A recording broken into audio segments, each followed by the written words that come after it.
Welcome in, ladies and gentlemen, boys and girls, to a 3-point victory edition of RFK Refugees Podcast. I am your host, John Hoffman, and with me is not Ted. Producer Brian's in the house. Hey, Brian, how you doing? I'm doing well, John. How was your weekend? It was besides the obvious, we'll leave that to the side. It was a good weekend. I was at I went to a princess ball on one of the nights. That was precious. And then I, got to watch a bunch of soccer all weekend, and had played baseball outside, had brunch. It was just I was winning all over the place, up and down, on and off the field. What about you? What'd you get into this weekend? About 100 pounds of laundry. But you'll get that every couple of weeks. So Sure. Yeah. You either spread it out or you take all the pain at once. yeah, There's no way to escape it. So I think we want to start the show with the biggest news, and that is Snickers and the Washington Spirit have come to an agreement that Snickers is going to be the official, I believe, candy bar of the Washington Spirit. So there's nothing else going on that's more important than that. We want to make sure we covered that first. Brian, how can you react to this? What are your thoughts? So do you have Snickers feelings? I often find myself hungry when I'm either watching a soccer match or not watching a soccer match, and I've come to know over the years that if I'm hungry, I should not wait. Should see Snickers, and I'm really happy that the Spirit have embraced this particular way of filling that void in my life. Yeah, and I'm sure there's going to be activations. I'm sure there will be. I mean, they should do ads. I feel like they should they should meme it up a lot on social just because of this agreement. They should. If they don't, I think they'll regret it. But let's just drop the artifice here. The real important thing here is the 2024 season started, and it started in the best possible way with DC United winning at home against New England Revolution, a team often talked about as a perennial, or at least recently perennial, North or Eastern Conference powerhouse. And DC United just laid the wood to them pretty much the whole game. If you look at the XG charts, it's a pretty extensive paddling even before one little bit of thing that changed the entire makeup of the game. But I want to get started by looking at the lineups. This is a question a lot of us had because we didn't see any of these games for reasons that have not been discussed anywhere, particularly not on this podcast. But we have not seen this team in action. So let's get into what this lineup looked like. It was a 4-2-3-1. Alex Bono in net. We knew that was going to be the case. We did not know what the backline was going to look like. We had Lucas Bartlett. Oh, cool. They didn't put it in order, so I have to think about it on the fly. Lucas Bartlett and Christopher McVeigh in the center back pairing. Pedro Santos at left back and Aaron Herrera at right back. This was a point of concern because all these players other than Pedro Santos were new. Pedro Santos in no universe was the intended first choice left back for this club, but we'll get into that a bunch, I think. But that was the first back line of 2024. In midfield was the somewhat obvious, potentially after we heard the Russell Canouse news of Mateus Click and Matty Peltola in the midfield, and then a front four of Ted Dipietro, Gabriel Pirani, Jared Stroud, and Christian Benteke. You don't really need to get. We'll do it. We got time. Henrik Ravas, who is the latest goalkeeper by New England, intended to potentially go play in the Premier League, is the hope. Maybe not after this game, but certainly that was the hope, I think, in the beginning. Dave Romney, who is, as we heard in the Champions League game in midweek, is a distant relative to Mitt Romney. Thank you to the announcer there for letting us know that. It's good stuff. He was paired with Jonathan Mensah, Nick Lima starting his first game, I believe, since coming over from Austin as a free agent signing, and DeJuan Jones, who had a fantastic game. We'll talk about him too, I think, probably in this game. Noel Buck in midfield, along with Matt Polster. Carlos Gil, just the danger man. Tomas Chanticleer, which I'm butchering, and I'm definitely going to butcher Esmir Barahataravic, and Giancarlo Vrioni, who wasn't there long, but we could talk about him too. What did you think when you saw this lineup before the game? I was definitely concerned about how we would come out, not having seen this defense, not having seen any part of this defense besides, that Santos last season, and then a couple clips of Herrera getting scorched in preseason game at Dallas. So I wasn't exactly I didn't know what to think. I was excited, I think, to see Gabriel Pirani, which we'll get to a little bit about how well that excitement landed. But I was mostly curious to see how we would come out of the gates. Yeah, I think we're all sort of in that place. I think, we talked about the predictions before the show. I had a 3-1 loss on the books. Ted had a 2-2 draw. Obviously, I was way more wrong than he was, but I just didn't know what to expect given what we had been told and given a completely new back line for the most part, and just a lot of variables up in the air. And right from the start, DC United was on the front foot, was pressuring the whole way. And it really started from me. It started with Jared Stroud. I think he was a dynamo all game. We talked about this when you and I were on IG Live. He reminds me of a Paul Arriola as far as a motor goes. He is on the right side of the field. He's in the middle of the field. He might even find himself on the left-hand side. Who knows? He defensively very aggressive. His first move is always up the field towards goal. I'm really excited to see him. I am sure talking a little bit of mess about him in the season before, where it's like, oh, Chris Durkin traded for two guys that I didn't know on St. Louis, which is all my fault.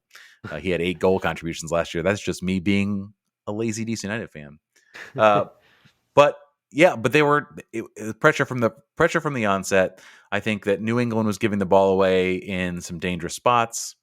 They were trying to play out of the back a little bit. I thought it didn't really carry off so well. Almost immediately, something happened that would become impactful. Is Vrioni deciding to be a bit of a dick and just block a free kick from Matthias Klick for no reason in the 12th minute. Not something you typically want to do. I don't know if he thought maybe replacement refs were unaware of infringing on a free kick as being a yellow cardable foul. I don't know. As soon as that happened, again, I think the game, if you look at the XG chart, aside from, and I don't have the minute this happened, but aside from the Alex Bono save, which could have changed the game on its head, I don't know if that was before the red card or after the red card, but I think that was that Vrioni on goal, or was it Gill on goal? Yeah, that was about like at 19 minutes. I think there was the save, but it was very shortly before the aforementioned red card. Gets the leg down on the near post, doesn't get beat, deflects it out. I think it was Bartlett or McVeigh that headed it out for a corner. But that was the moment. I think it very clearly. There were a couple of moments in this game where your past experience with DC United allowed you to be very, very pessimistic, and the dark clouds were quickly approaching. But that didn't happen. But then, as a gift, a opening night gift for DC United. That was not the only dumb thing Vrioni did. Vrioni also got a second yellow on a tackle on who? Do not remember who it was on. It's on the left side of the field. Was it Santos? It might have been Santos. Don't remember. I also don't remember who it was on, but also not like a very clear yellow, but not a yellow that was needed. We weren't in necessarily like a dangerous, transition.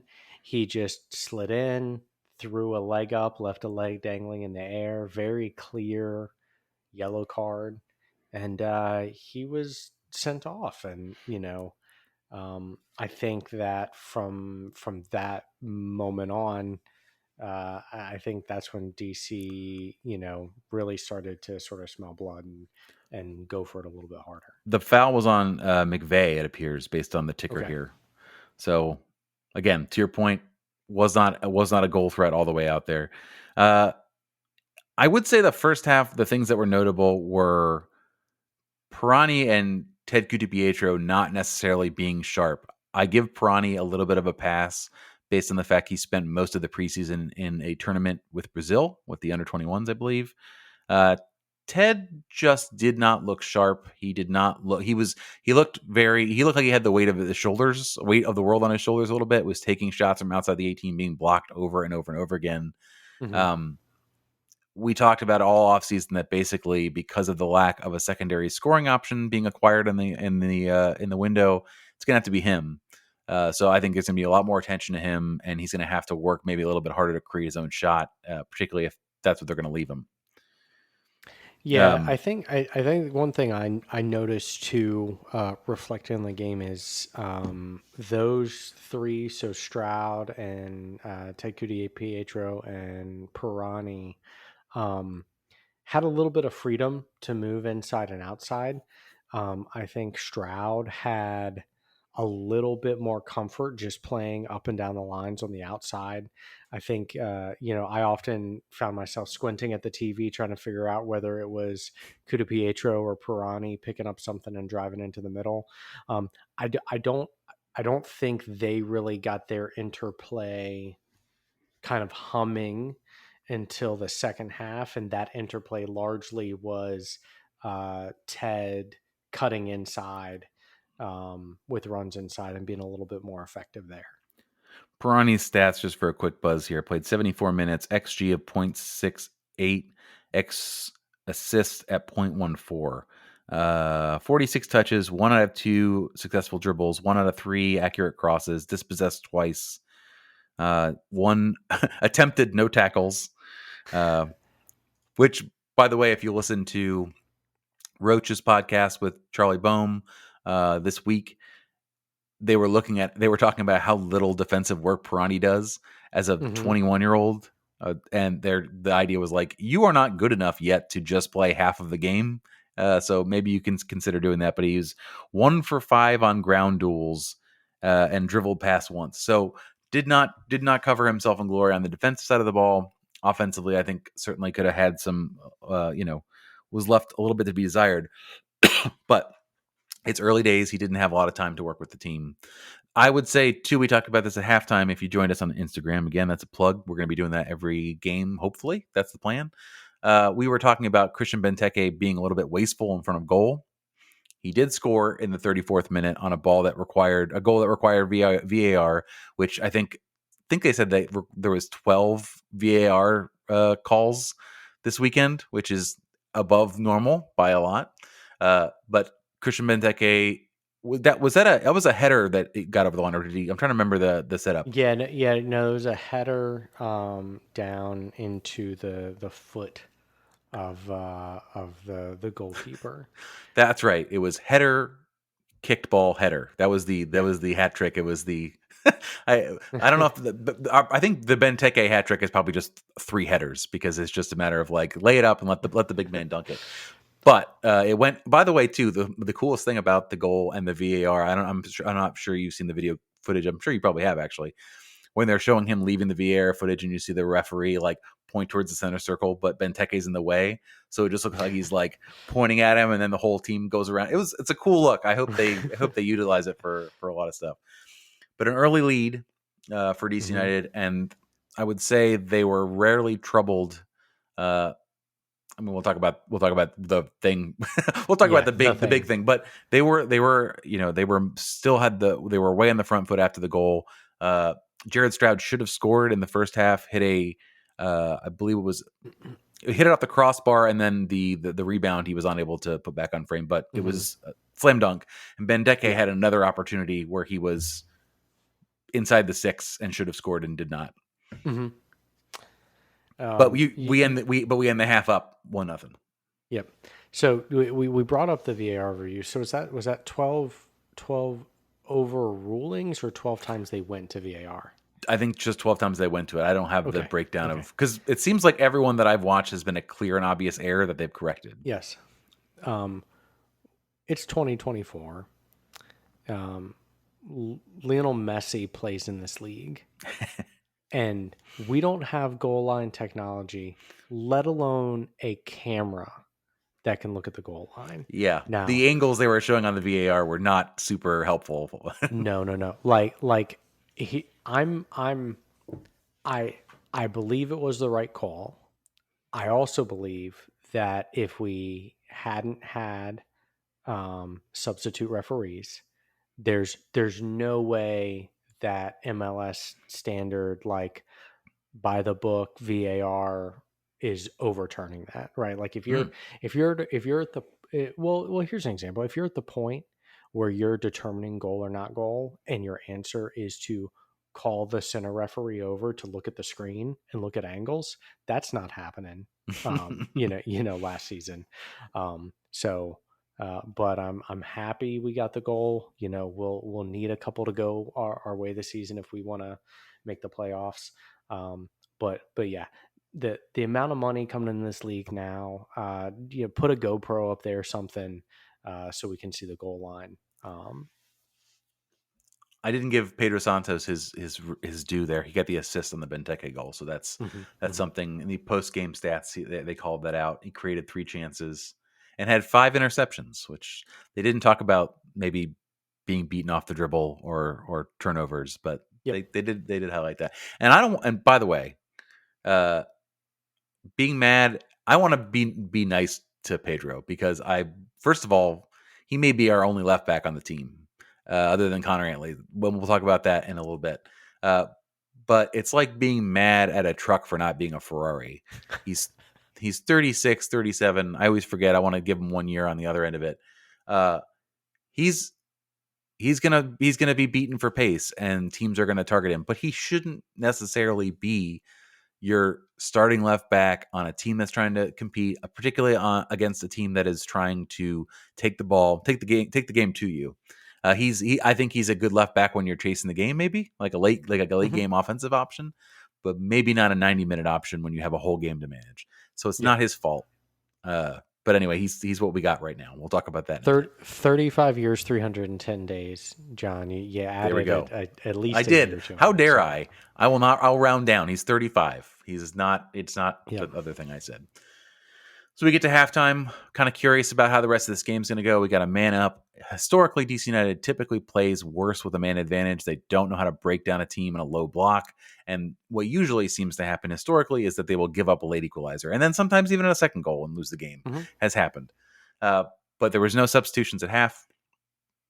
Santos and Stroud pick up early yellow cards. Did not seem to matter. Ian Harkes comes in at the 61st minute. That's a reminder for those of you who do not remember that Ian Harkes is now a member of the Revolution. You should remember because he scored against DC United last year and celebrated, and people got mad.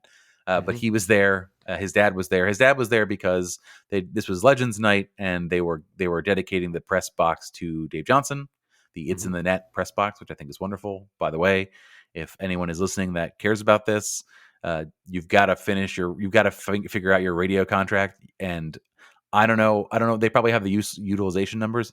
I only use the radio call for DC United games at home games. I don't listen to whoever else is doing it.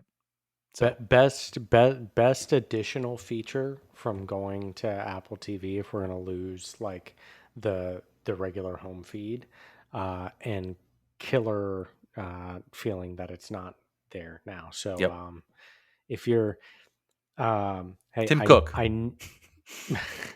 I know our most active Twitter fan base is a Washington Spirit fan base. So if you're tuning in hoping to hear about the Spirit and you missed the Snickers news, now's your time to tweet at the team to make sure they get this radio deal locked up.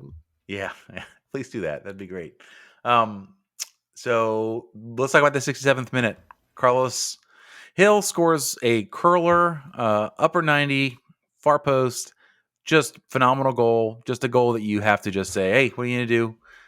Not much we could do about that. The turnover, I have yet to watch. I've watched little bits and pieces of it the second time around. But it was a goal that I know that I was particularly thinking, A, unsavable, B, we are absolutely going to lose this game somehow. It is for sure going to happen.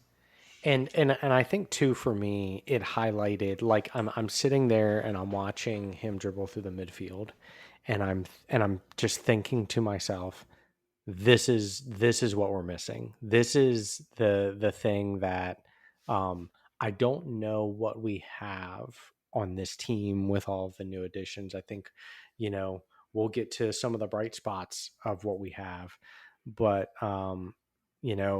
Benteke Benteke is not going to do that, right? No. And I think that we all hope that either, maybe that's something Ted can grow into. You know the There are people I've that think never. it's Pirani based on the fact that he wears a number 10 and that he Yeah, should be able to do it. he's not that kind of No. number 10. We've never seen that sort of thing out of him. No. But when I think about some of the things that differentiate, um, like okay teams from good teams, is they have somebody that can take a moment and like create a moment of brilliance, and Yep. do it consistently, and he's done that throughout his career. Yeah, no, I mean, like, I hated to see it go in because it was an absolutely beautiful goal. I don't like I don't know if it was up for goal of the week. It probably wasn't because they lost. Mm-mm. It wasn't. But yeah, if they'd won, that would have been a top candidate for goal of the week. It was a beautiful shot, and hated to see it go in. I think you're right. Like think about the Zelarayan, Cucho, Hani Mukhtar, the player that can create a goal from nothing from different Hmm. spots on the field. Don't have it. Don't have it. Nope. That will be a thing they have to. I don't have to address. To your point, if Ted becomes Ted magically advances his career like Right. 2 seasons at a time, or Pirani does too. There's a lot of this team, and I think we talked about it all in the offseason. I still sometimes crack up the fact that we continue to podcast all through the offseason with no news and have to, but we do and did. And we looked at the fact that, like, this team is hamstrung on a salary cap basis. They have 2 aging DPs. They had to get an under 22 or a young DP to be able to fill the under 22 spots, whatever the deal was. Hmm. They're basically looking at like next season when they're able to do that, when they're able to go Hmm. spend the money. And I'm starting to believe that they will. This year is about, okay, our ceiling is somewhat limited by the fact that we can't do that. All right, but to succeed next year, we need these 3 or 4 players to get enough minutes and prove themselves enough that they can be complementary pieces to that number 10 that we bring in, or whatever the position may be. So it's weird because we're in this sort of having to accept 2 different ideas at once about what the season is we get all excited because of this game and we go forward and say we're gonna challenge for the playoffs.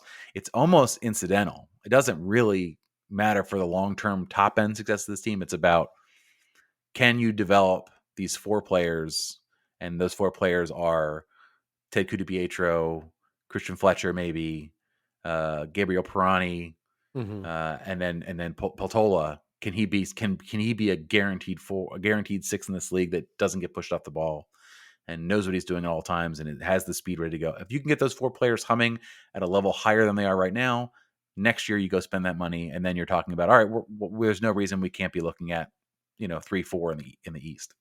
Right. Right. So in the second half, Connor Antley comes on for Santos in the 68th minute. Santos is cooked. His legs are dead. There were people there who were one of our Twitter followers who I met, I think, one time in I think I met him when I was sitting in the Eagle Bank Club at the Cincinnati game, where we lost like 5-2 or whatever that crazy game Hmm. was at the end of the season. But he was saying that he sat right in front of him, and it was hilarious. He hit a wall, like a fitness wall, and his sharpness just went completely in the toilet. He got beat over and over again, gave the ball up. I'm trying to see if I can find him very quickly. I'll tell you what, this is from Carlos Pablo.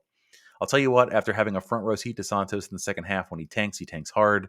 At around the 55-minute mark, you can tell the gas tank was empty. Countless mental and tactical errors ensued. Left back is absolutely an area of concern. So he saw it right up close, but we all saw it on TV. Also true. Christian Benteke saves the day once again. Turns from 67th minute to 72nd minute. I was Eeyore. I was for sure. I was like, I'm going to have to talk about this stupid game. I can't believe it once again. But this time, Benteke scores off Connor Antley in his first game, and only 4 minutes after his arrival, crosses the Hmm. ball to the center of the box. I believe it was it flicked on by. I'm trying to remember. Was it Aaron Herrera to Antley to Benteke? I think so. There was a flick on to Benteke just to poke it home. Sorry, Um, Herrera was the assist in the third goal. So, yep. but scores with his feet there, gets it over the line. We have a 2-1 lead. We are feeling pretty confident at that point. We empty the bench at this point. 74th minute, Dahomey comes on. Fletcher comes on. Fletcher then comes on the 74th minute, gets a yellow card in the 77th minute. Not great. Not really great for your foot mob score or anything else. And then Jackson Hopkins also comes on at the 83rd minute. So I want to talk about this for a second. The team as it's currently constructed. So that's the whole bench. The benches that started was Zamudio, Dahomey, Antley, Hopkins, Fletcher, Akambone, and Rodriguez. So you have one veteran. You have Dahomey and you have Rodriguez right now. Yep. So obviously, I think what's going to happen is you're going to find out. Well, Birnbaum will re-enter this picture at some point, and as will Russell Canouse, which is a question, and we'll get to that here in a little bit. But it is obvious that from an attacking standpoint, you're going to rely on youth. You didn't make the moves in the offseason. You couldn't. Mm-hmm. This is who's going to come in to change the game. So all the complaining we have done about Dahomey, we got to get over it because he's going to be your game changer. He's potentially a left wing back in an attacking situation. Jackson Hopkins, Christian Fletcher have to be able to contribute. They have to be able to pull the weight and they have to be able to advance. Jackson Hopkins, not really a factor in my mind in the short appearance. And Christian Fletcher gave the ball away, didn't understand where his teammates were going. I will put both of those down to nerves in a full house in Audi Field, but it's just something we got to look at. We always used to complain about why did Ben Olsen never use his substitutes? And look at this bench. That's the reason why. Similar story here, man. This is the starting 11 have to make it happen. I think more times than not. So that's just something to look at as the season continues. Yep. Yeah, and then the icing on the cake, the slam dunk at the end. Aaron Herrera crosses. Benteke out jumps a Henrik Ravas who should feel really bad about it, and in fact already apologized to Caleb Porter, and Caleb Porter was like, "Yeah, he knows he should have got it." Out jumps him, dunks it in, scores the third. Good night. See you later. DC United escape. I don't want to say escape because that means like they got out easy. Yeah. DC United dominate, get 3 points, are on top of the table. You said third in the supporters group, the supporters shield ranks right now based on goal differential or something. And part of that's due to the fact that Miami's played twice. That's right. So that's big. That's a big part of it. So just to break down on the stats real quick: possession 53%, which is interesting for a game in which we had the man advantage for most of it, which tells you New England wasn't trying to lay over and die, but it just sort of turned out that they just couldn't be effective with it. 75% passing accuracy, 343 of 459 for DC, 69% for New England. DC United had 30 shots. Are we sure about that? 5 on target. If FBref is correct. I'm gonna double check FootMob and make sure. Yeah, that would be a lot of shots. Yes, 30 shots, 5 on target. Okay, so that's counting all of the block shots on Ted Dipietro. It has to be. Mm-hmm. Okay. And the 2 or 3 misses. I think Christian Benteke himself had like almost like a 3xG. Yeah. Yeah. So that's weird. That's a stat you're on. Like 5 of 30 is not going to be a stat you see every week. And New England was more efficient with 5 out of 10 shots being on frame. 4 saves for Bono, 2 saves for New England. 3 yellow. Well, I'm not going to trust these yellow card stats. DC United only had 7 corners the whole game. Just sort of the dictate of the way the game was being played. So if you're betting corners, hopefully you pick the under. By the way, I talked about how I bet against DC United on this game. I pulled that bet out before the game started because I felt that it was not. So thankfully, that's the one bet I didn't lose any money on. Trying to see if there's any other. DC United aerials 122, New England 13. Yeah. That is indicative. Most of those are on goals. Some of those are on Benteke goals. Yeah, you talked about the possession stats, but I do think it's important to note that most of New England's possession was in their own half. They had 8 touches in the DC United box the whole game to 49 for us on their end. So we definitely kept the game on their end of the field, which I think is something that even at our best over the last couple of years, we struggled to do. and you mentioned escaping, and I think um, even when DC's won in the last couple years, it does feel like a long time since we've dominated a game and won. I feel like the games that we've dominated are the ones where um, Benteke misses 6 out of 6 shots instead of 3 out of 6 shots, Yep. and we lose 1-0, 2-0 at home with like 60% possession. So I think it's different to have a feeling of control of a game. Yep. I think there's been times where we've won. To me, it feels like it. Even when we were at our best under Rooney, and wow, my mind has left me. Lasada? Lasada, certainly that was not what he was looking. He wasn't looking to control the game. So sometimes Benny Ball had us do that in our own half, Right. for a long time, but it felt good. It did. I want to go over some individual stats. I'm going to ask you, who do you think had the highest number of each of these stats? Who do you think had the most shots during this game? Stroud, Pirani with 8. Pirani. Wow. Shots on target, who do you think had the most? Benteke. That would be correct. Okay. Pirani had 8 shots, one of them on target. By the way, he also had a 0.7 xG, and that's just on, I think, sheer volume of almost shots. They must have gave him that. Highest number of touches. This is somewhat. It's usually going to be defenders, but who do you think was the most? Santos. Santos was second at 59. Bartlett Okay. was 62. The only non-defender in that number was Matthias Klick at 56. So he had some better numbers too as well. Who had the most tackles?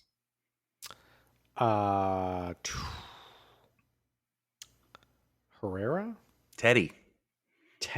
Wow. So that if you think about all the times they were turning over possession inside the opponent's half, it was that. Interceptions.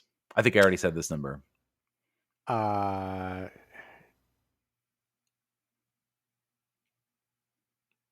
Santos. Santos. That's okay. it was. Most blocks. Most blocks. Peltola. I will give you a hint. It's not a defender. Okay. Not Peltola though. No. Not Maddie. Nope. Maddie had none. None. No blocks. No Klitsch? blocks. Jared Stroud. Okay. I just wanted to. His numbers are fantastic. This whole game, he had a 1 xG.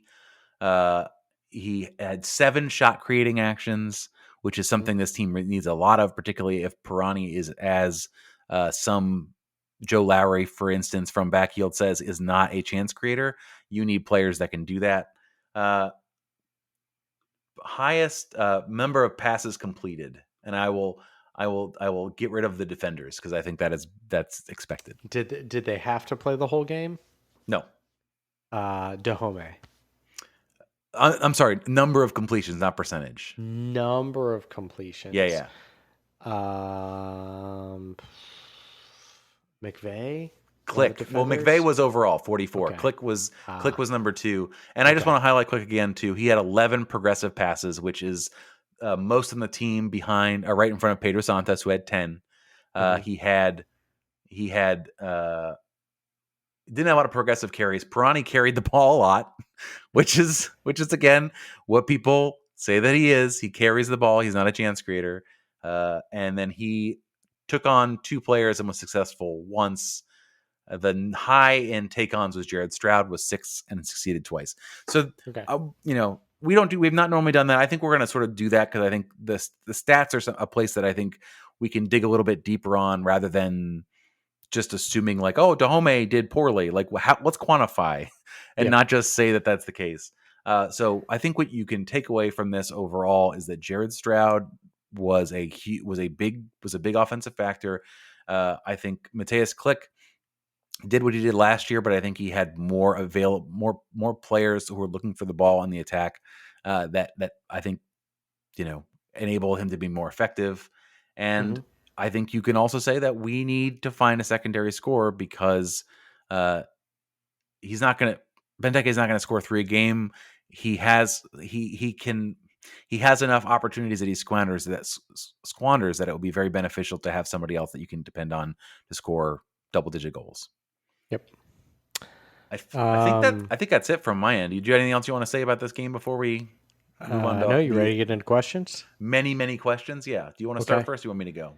I'll start first Okay. because I think it's one of the things that was absent from the field. Dapper Dinosaur from Discord says, Recently new Patreon subscriber. Thank you, Dapper. um, even though it's super early and Troy wasn't on the field, did we see anything in the game that might indicate what kind of effect he might have had on the team already? After listening to your conversation with Mark Fishkin, I got the sense that Troy was more of a people first kind of coach. Um, Maybe we saw some indications of that. I think so. I heard 2 things. These are both things that did not happen on the field, which is Mm-hmm. the question. But I'm gonna, it's our podcast, so we can change the Yep. question. One was we found out from Angus, who was on the show last week, that Troy had a family day where he invited all of the players to bring their families to training and get acquainted with each other and sort of understand sort of like why we play and who we play for and how do we build this family camaraderie component after we got back from Saudi Arabia. That they did that. The other thing I noticed is he addressed the team after the win, and I encourage you to go. It's on YouTube right now. Mm-hmm. It was sort of they always do this, but I'd say typically the post game comments are much more clipped and like just sort of, I don't know, they don't really inspire a lot of anything. But he, first of all, he comes across like a guidance counselor, like a nerd, like kind of a nerdy, nice guy. He like had notes, like things he wanted to hit, and he was just sort of he was highlighting all the players that did really well, and just the vibe in the room. And it always is good after win, but it seems very supportive of every other member in the room. So I would say that the thing I have noticed most about this coach is that the advertisement on this is a good man and you're never going to find anybody that says anything different and that Mm-hmm. he's going to help change the culture of a team that really needs it. I think early days, but it seems like that is what his mission was, and they're seeming to buy into it. Yeah, yeah. Did you happen to catch the highlight video that DC dropped about an hour before Mm-mm. we recorded? They included some of the like halftime locker room audio, and so Troy was able to be in there at halftime. I think one of the things that I felt was always missing with Rooney as coach was that feeling of like passion. Like Rooney was kind of felt like a very procedural guy of like, hey, we're here, we've got a job to do, go do the job, sort of thing. But I'd encourage anybody to go take a listen. He gets really passionate. Hey, we're 1 up. Let's go F and get them in the second half. I'm excited to see that energy on the bench. So. First question from Twitter at Marxist Stoner says, as much as I would like to see them stay on the bench, do you think Canouse and Birnbaum are back in the starting 11 when healthy? If so, who comes off? This question got asked about 5 times in different Yep. contexts. Yeah. I think there's probably a yes and a no in there, Mhm. or a yes and a maybe. Um, I think Birnbaum, yes. I think once he's ready to go, he makes it in. Probably comes in a comfortable situation as a sub, but once he's ready to go, I think he's back in the lineup. I don't think you make him your captain if you expect him to sit on the bench. I think that if Matty Peltola continues to um, look and feel the way that he looked and feel in this game, I think Russell's going to have a fight on his hands. I had a bit of a different take on Peltola, that I think that he had a lot of things that I thought were really good, and I think he had some things that I can attribute to youth and this being his first game in the league and it being a long time in between in between matches for him is that his internal clock for when pressure would come was too slow, and that basically he would not necessarily come to the ball when he was turning for a pass, and he would stay back, and then a defender would be able to close on him very quickly and be right on his ass when he got the ball, and didn't Okay. allow him to necessarily turn with it. I think that is mostly down to needing game reps, and Okay. it takes time to get league. But I do agree. I think Birnbaum is your captain. He's going to play. You're going to have. I mean, the fact that you were able to pitch that sort of defensive effort with a brand new center back pairing that had never played with each other before or for this club is fantastic. It only speaks to the difference between our fears about what the center back depth was going to be like and at what Mackay was thinking when he put the team together. So if that's the case, now we have a much stronger. And that McVay trade was happening pretty late in the preseason, but I'm glad it did. I think I think we're now in a much more comfortable place, and it also kind of concerns me now about Matai's possibility of playing. Where if you have three center backs that are feeling very strong, where's that fourth one get play? It's hard to say. So I think Canouse to the bench as a rotational option until Peltola proves otherwise. Yep. You got another one? Yep, I do. And so this kind of goes back to the game a little bit. We didn't really touch on this in the rundown, but how much of the success on Saturday can be attributed to the fact that New England played a game in Panama on Wednesday? A lot. I think a lot. I think if you look at the rest of the league, every team that had a midweek game performed poorly, didn't win. They either drew or lost. So without a doubt, you would think that the players would be more fresh from not having been in the middle of the league. But I think actually the opposite. You don't train to the extent that you train in preseason in the regular season. It's not the load is different. And then the travel you're not used to yet. Panama's a long flight. So yeah, I think we got lucky there. And, I think we get to see what DC United look like. It's not going to be apples to apples going to Portland on the road against a team. But it will be interesting to see sort of what DC United look against a team that has regular rest and didn't travel and is now playing 2 home games in a row, which I think Portland will be doing. Brandon Zabron from Twitter says, what is one overreaction hot take you have after week 1? I can go first if you want to think. Yeah. That Pirani is not our number 10. We will be in the market for a new one at in the July window. They will write this off as something you can do easily with an under 22 initiative as a player that just didn't fit the bill for the club. That's my overreaction, with the asterisk that it's been 1 week and he can get better. My overreaction is Benteke for Golden Boot locked up. He's got it now. He's not going to give it up the whole season.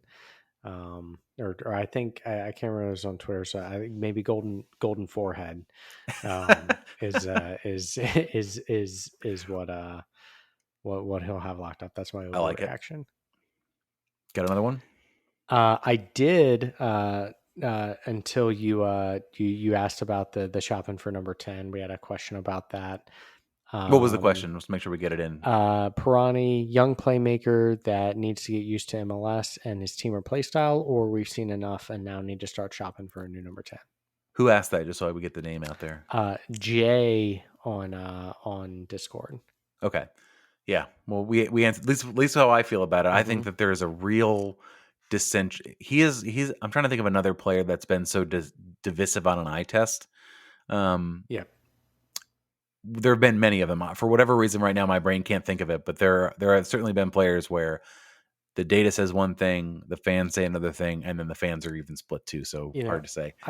I really feel like with him, maybe the upside, at least initially, felt like he brought something that we missed when Taxi left the team, like from a playmaking perspective, of somebody who kind of could break lines on a carry. You and I talked at halftime of this game about how we were breaking lines via passing, that we hadn't been before. Something that Taxi could do when he played for us was break the lines on a carry.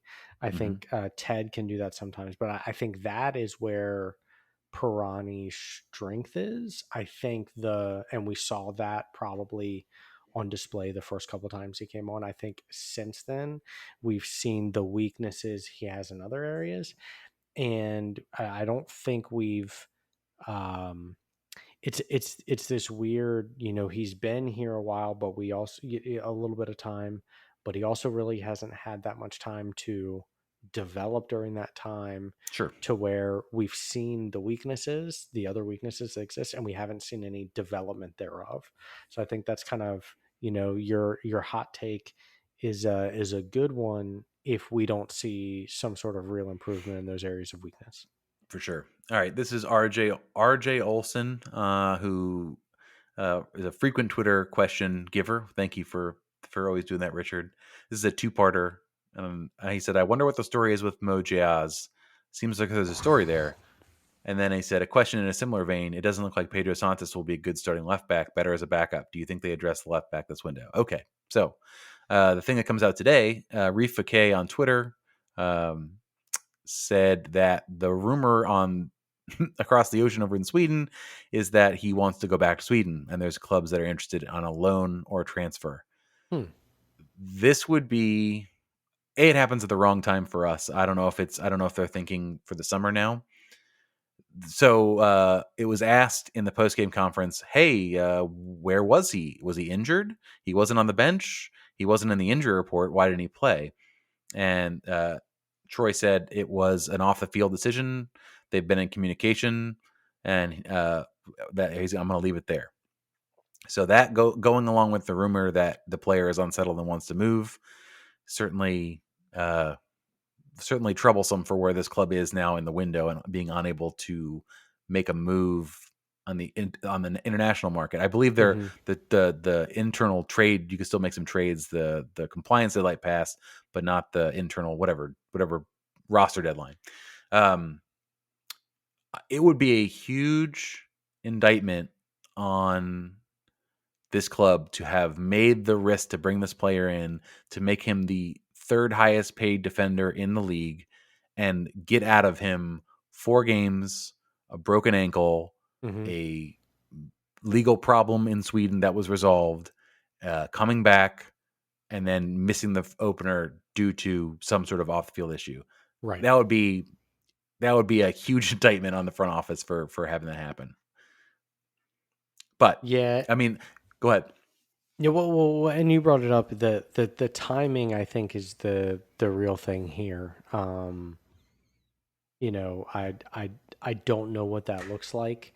But if they're pulling him now, right? So, if that rumor were to be true and they're pulling him now, and there's some sort of loan that they work out where he gets loaned out, starting now, the zero benefit to DC United, frankly, and leaves a gaping, left back size hole.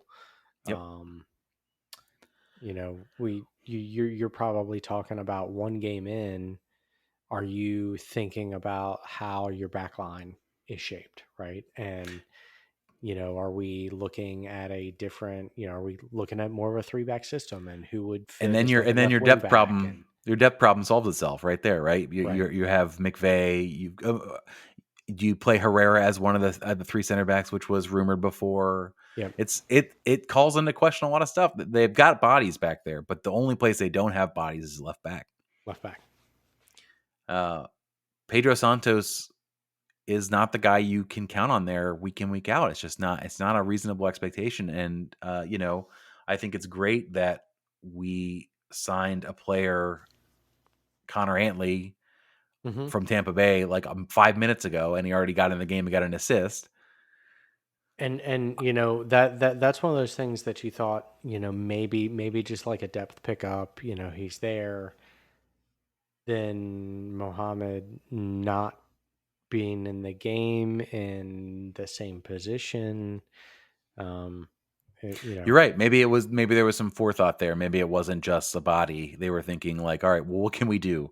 We have $5 on our salary cap. What player can we get that will work this out? Yep. So somebody asked, I don't remember, I think it was asking on the Instagram Live, being like, does he start at Portland? Does Antley start, or does Pedro Santos start? And it seems wild to me, but I think you maybe go with a 3-back system in Portland. And then 2 6s to sit on top. Who just put four past who'd they play this weekend? Who did they? Well, of course, we were just talking about this. And they only scored 1. Who was it? Oh, shit. It was Colorado Rapids, the team that made 9,000 signings in the offseason and had some good vibes surrounding them until it got immediately squashed. Yeah, I mean it's gonna be a tough one. I think is the thing that you should take away from that. And Ted will have his preview of Portland either on the website or in the Friday episode. By the way, make sure you check out. We're going to be doing post game wrap ups on the website for every game for the DC United and the Spirit this season. Previews maybe not, but post game we'll certainly do that. I think I had. But anyway, to answer your question, it is a problem. I don't know what they do. They might sign Graham Jones, who is an academy player who plays left back, but that's not really a solution either. That's just a body at this point in his career. The question that I laughed the most out loud when I read this is from Mario Aguilar, says, whose red card was dumber, Vrioni delaying a restart or Kamara taking off his jersey in 2022? And I literally started to eye twitch. I was like, oh my God, I forgot about how angry that made me. I forgot about that. By the way, the first yellow card, yeah, I guess it was the same sort of situation here. Yep. The Vrioni delaying a restart was the first yellow. The jersey removal was the first yellow for Kamara, who was honoring his dead grandma. So like, it's tough. There's an asterisk there for how mad you can be about him. But then he got a second yellow in the second half on a tackle inside the opponent's 18.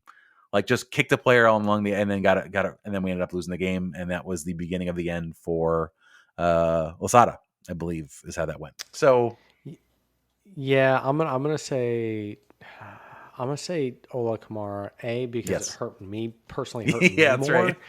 And anytime you get something that's for not even in play, like I get it, but. I agree with you entirely. Do we have any more questions from the Discord? I don't know. Okay. All right, guys. So thank you for getting all those questions in. We asked for them. Neither Brian nor I am used to being the MC of this show, so we appreciate you giving us a lot of stuff.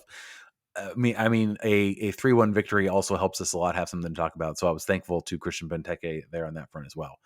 So we talked about it. We've got a game this weekend, Saturday night. I believe 10:30 is the start time. So we got an MLS After Dark thing in week 2 already. Make sure you are fully caffeinated. I know that I am becoming old and that I'm going to have to plan. There's going to have to be a plan in place with caffeine. It's not just going to be like, oh, I'll just watch it. Nope. That will not be. So yeah, count on one of us doing, we'll be doing Instagram Live. I'll be in my pajamas, but we'll be doing it. It'll happen.